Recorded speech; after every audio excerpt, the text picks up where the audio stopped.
So to this day, there's still a whole corner in my parents' basement that's filled with random supplies from my college years. Bins, extra notebooks, extra pillows, a lamp or two, and every year before moving day, I'd tell myself I was ready. But somehow, when the time came, I'd realize I'd forgotten half of what I needed.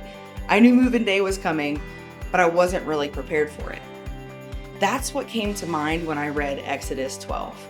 The Israelites had been in Egypt for over 400 years, generations living in slavery. And then suddenly, through a final act of God on the Pharaoh's household and all of Egypt, God says, it's time, get out. Exodus 12:39 says that for bread, they baked flat cakes from the dough with yeast that they brought from Egypt. It was made without yeast because the people were driven out of Egypt in such a hurry that they had no time to prepare the bread or any other food. And verse 42 reminds us that on that night, the Lord kept his promise to bring his people out of Egypt.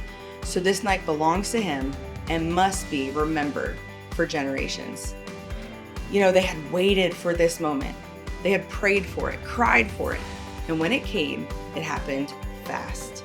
No time to pack, no time to plan, just go. Sometimes that's how God moves in our lives.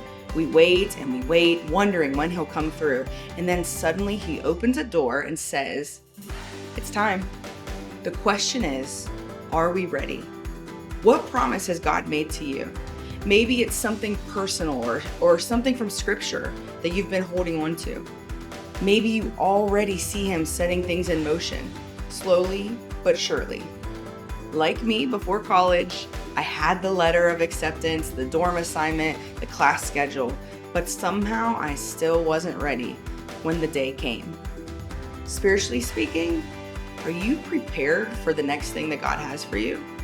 The freedom that he's already planned? When we stay ready, we live expectantly. We position ourselves to step into God's promises without panic and without delay. Because God always keeps his word, just as he did for the Israelites. So let's trust his timing, hold on to his promises, and be ready for when he says, let's go. It's time to make this move.